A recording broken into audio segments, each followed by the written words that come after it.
सोचो आपने दिन रात करके चैनल बनाया, 1000 सब्सक्राइबर, 4000 का वॉच टाइम कंप्लीट किया। फिर यूट्यूब से मेल आ गया मोनेटाइजेशन रिजेक्टेड रीयूज्ड कंटेंट का। यही गलती मैंने मैक्सिमम क्रिएटर को करते हुए देखा है और इसी की वजह से उनका मोनेटाइजेशन का जो सपना है वो अधूरा रह जाता है। तो आज मैं आपको बताऊंगी यूट्यूब की रीयूज कंटेंट पॉलिसी 2025 के बारे में और ट्रिक्स भी बताऊंगी कि कैसे आप इस चीज़ से बच सकते हैं। Let's start the video. अगर चैनल पर नए हो तो सब्सक्राइब कर देना। सिंपल वर्ड्स में अगर मैं आपको बताऊं तो रीयूज कंटेंट वो होता है जब आप किसी और का क्लिप लेके अपने यूट्यूब चैनल पे अपलोड कर देते हो, या अब मतलब विदाउट किसी एडिटिंग के आप डायरेक्टली कहीं से आपने किसी हैंडल से वो कंटेंट उठाया और आपने पे पोस्ट कर दिया। इसको बोलते हैं रीयूज कंटेंट। ऑल्सो अगर आप अपनी क्लिप को बार बार मतलब बिना किसी एडिटिंग के अगर पोस्ट कर रहे हो, मतलब आपने जैसे आज मैंने ये वीडियो बनाई और मैंने बिना किसी एडिटिंग के नेक्स्ट डे दोबारा से वो पोस्ट कर दी, या अगले 1-2 हफ्ते बाद मैंने ये पोस्ट कर दी, तो वो रीयूज कंटेंट कहलाता है। अगर आप लोग भी ये मिस्टेक करें तो इस टाइप का कंटेंट आपको नहीं पोस्ट करना चाहिए। कभी भी अगर आपको अपनी भी वीडियो दोबारा पोस्ट करनी है तो आप उसमें सॉन्ग बदल दो, म्यूज़िक चेंज कर दो, उसमें कंटेंट थोड़ा सा एडिट कर दो या एक्स्ट्रा ऐड ऑन कर दो, कुछ एनिमेशन लगा दो, मतलब कुछ ना कुछ उसमें एडिटिंग होनी चाहिए। अदरवाइज आपका जो कंटेंट है वो रीयूज पॉलिसी के अंदर आ जाएगा और यूट्यूब आपका मोनेटाइजेशन रिजेक्ट कर देगा। अब बात करते हैं कॉमन मिस्टेक जो रीयूज कंटेंट में आता है। सबसे पहले है टीवी शोज़, मूवीज़ या म्यूज़िक क्लिप्स जो आप बिना किसी एडिटिंग के, चाहे आप छोटा ही पार्ट क्यों ना लेते हो, पर वो रीयूज़ कंटेंट का एक पार्ट हो जाता है। इसलिए कहीं से भी आप म्यूज़िक उठा के मत डालो अपनी वीडियोज़ में, चाहे वो कितना ही छोटा आप यूज़ कर रहे हो, क्योंकि वो रीयूज़ में आ जाता है और कभी-कभी तो कॉपीराइट भी मिलता है आपको उस पे।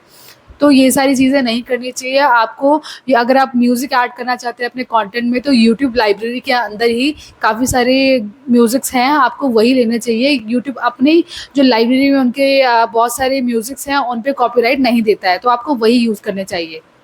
और कहीं से भी आप कोई टीवी या मूवी रिलेटेड अगर रिव्यू चैनल है, मान लो मूवीज़ का, तो आप कहीं से भी मूवी क्लिप उठा के मत डालो, एज़ इट इज़ मत डालो। मान लो आपको ज़्यादा मतलब ऐड करना ही नहीं है, वो रिव्यूज़ आता ही आता है। क्योंकि आपका जो मतलब लोगों ने जो पोस्ट कर चुके हैं, अगर आप उनको दोबारा पोस्ट करोगे तो उसमें प्रॉब्लम आएगी ही आएगी, तो उसको यूज़ नहीं करना है। सेकंड चीज़ जो है, टिकटॉक या रील्स को आप बिना किसी एडिटिंग के ही दोबारा से यूट्यूब शॉर्ट में पोस्ट करना, वो भी रीयूज़ कंटेंट के अंदर आता है। चाहे आप उसको क्रॉप करके क्यों ना डाल रहे हो, तब भी आपको रीयूज़ ही दिखाएगा। तो इसलिए कभी भी उसमें आपका मेहनत दिखना चाहिए। अगर आप कोई कंटेंट यूट्यूब पे पोस्ट कर रहे हो, तो उसमें आपका कितना आउटपुट है वो आपको मतलब बताना पड़ेगा। थर्ड है कॉम्प्लिकेटेड वीडियो। जैसे आप कोई मीम्स कहीं पे देखते हो, कहीं पे फ़नी जोक्स देखते हो, तो इस टाइप की चीज़ें आपको डायरेक्टली उठा के अपने सोशल मीडिया पे या अपने यूट्यूब चैनल पे नहीं डालना चाहिए। उसमें प्रॉब्लम आ ही जाती है रीयूज़ कंटेंट का। कहीं न कहीं से आपको सोर्स के थ्रू आपके चैनल पे जो रीयूज़ कंटेंट का जो एक मार्क है वो आ ही जाता है। तो इस टाइप की चीज़ें आपको यूज़ नहीं करनी है। और जो चीज़ होती है वो है स्टॉक फुटेज। जो स्टॉक फुटेज होती है ना, कहीं पे आपने सोशल मीडिया मतलब बाहर कहीं वेबसाइट से लेके डायरेक्टली आपने उसको पोस्ट कर दिया, तो इस टाइप की चीज़ें भी नहीं करनी चाहिए, क्योंकि वो भी कॉपीराइट का एक पार्ट होता है। क्योंकि आपको पता है कि हर साइट पे जो वो इमेजेस होती हैं कहीं से भी उठा के नहीं डालना चाहिए, क्योंकि उस पे पॉलिसीज़ होती हैं, वो पेड भी होती हैं। उन पे लिखा होता है कि आप जो उठा रहे हो उसमें फ्यूचर में कॉपीराइट आ सकता है, तो इस टाइप कहीं से भी आपको नहीं लेना है इमेजेस भी। फोर्थ जो चीज़ है स्टॉक फुटेज, मतलब जब भी आप कहीं से होते हैं ना, छोटी-छोटी क्लिप्स मिल जाती है आपको बहुत सारे मल्टीपल वेबसाइट्स पे, तो वहाँ से भी एज़ इट इज़ उठा के नहीं डालना है, क्योंकि उन पे भी कॉपीराइट आ जाता है। एआई वॉइस या ऑटो जनरेटेड कंटेंट भी आपको यूज़ नहीं करना है, क्योंकि बिना किसी एफर्ट के अगर वो भी पोस्ट करोगे तो वो भी आपको रिजेक्टेड होगा, पॉलिसीज़ के खिलाफ होगा, तो उससे भी मोनेटाइजेशन आपका रिजेक्ट होता है। तो अब बात करते हैं मोनेटाइजेशन कैसे होगा। सबसे पहली बात है कि अगर आपको दूसरों का कंटेंट यूज़ करना है तो यार उसको एज़ इट इज़ मत डालो, उसमें कमेंट्री करो, उसमें कुछ डिफरेंट वॉइस ओवर करो, उसमें मेहनत करो। आपको एडिटिंग वगैरह या फिर उसमें वॉइस ओवर या अपना एनिमेशन वगैरह डिफरेंट करके बनाना होगा, तभी वो रीयूज़ पॉलिसी के अंदर नहीं आएगा, अदरवाइज़ वो रीयूज़ कंटेंट ही रहेगा। सेकंड जो तरीका है वो सेकंड जो तरीका है वॉइस ओवर या प्लस में यूनिक एडिटिंग। जब आप इन दोनों पे काम करते हो ना, मतलब कहीं से अगर आपने वीडियो उठाई है तो उसमें अपना वॉइस ओवर करो, एडिटिंग करो स्मार्ट तरीके से। बेसिकली क्लिप को एक्सप्लेन करते हो, वैल्यू दो, तो तब भी आपका जो कंटेंट होगा वो भी मतलब रीयूज कंटेंट में नहीं आएगा। तरीका है जो नेक्स्ट जो तरीका है वो ऐसे आप यूज़ कर सकते हो, बैकग्राउंड म्यूज़िक प्लस जो स्टॉक फुटेज होती है उनको यूज़ करो, लेकिन उसमें प्रॉपर एडिटिंग करो, दोनों का ही मिक्स मैच करो, तब जाके आपका जो कंटेंट है वो अप्रूव होगा। बेसिकली आपको अपनी खुद की स्क्रिप्ट लगानी होगी, ये नहीं कि आपने कहीं से फुटेज उठाई और डायरेक्टली पोस्ट कर दिया, नहीं। आप उसमें बैकग्राउंड म्यूज़िक डालो, अपनी स्क्रिप्टिंग के तरह से यूज़ करो उसको और ना वैल्यू ऐड करो, डेफिनिटली वर्क करेगा।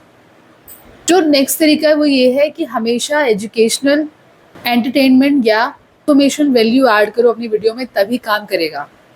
और इन सबसे ज़्यादा बेस्ट तरीका है ओरिजिनल कंटेंट बनाओ, खुद से वीडियो शूट करो, खुद से वॉइस ओवर करो, एडिटिंग करो, तब जाके देखना आपका वीडियो जो है वो कहाँ से कहाँ पहुँचेगा। तो ओरिजिनल कंटेंट हमेशा काम आता है, आज भी यूट्यूब की पॉलिसीज़ बदलती रहती है, लेकिन अगर आपकी खुद का जो कंटेंट है वो हमेशा आपका साथ देगा।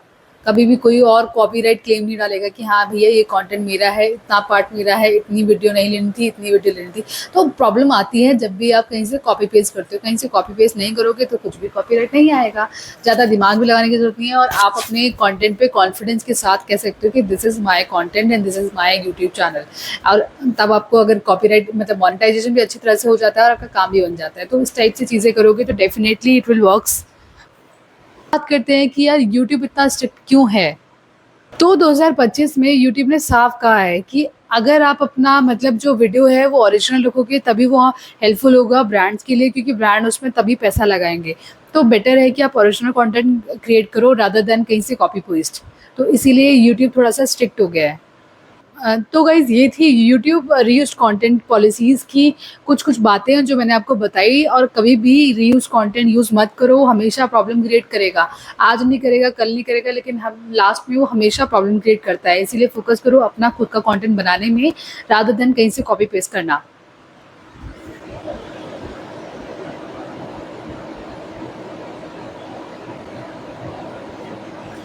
तो अगर आप भी यूट्यूब चैनल बना रहे हो तो इस टाइप की मिस्टेक मत करना, क्योंकि वो आपको फ्यूचर में प्रॉब्लम क्रिएट करेगा। ओरिजिनल कंटेंट पे काम करना। सो कभी भी आपको शॉर्ट टर्म नहीं सोचना चाहिए, आपको लॉन्ग टर्म सोचना चाहिए, क्योंकि अभी आपको थोड़ी मेहनत करनी ज़्यादा पड़ेगी, लेकिन फ्यूचर में आपको जो रिवॉर्ड मिलेगा वो मतलब आपके खुशी जो आपकी खुशी है उसको डबल कर देगा। तो focus on your own content, अपनी चीज़ों पे फोकस करो, definitely that will give you more than मतलब डेफिनेटली वो आपके लिए वर्क करेगा। तो अगर आज की वीडियो पसंद आए तो लाइक कर देना, सब्सक्राइब कर देना। अगर अभी भी कुछ डाउट हो रीयूज़ पॉलिसी से रिलेटेड तो let me know in the comment section. Next video बताना किस पे आपको चाहिए। आज के लिए बस इतना ही, मिलती हूँ अगली वीडियो में। बाय।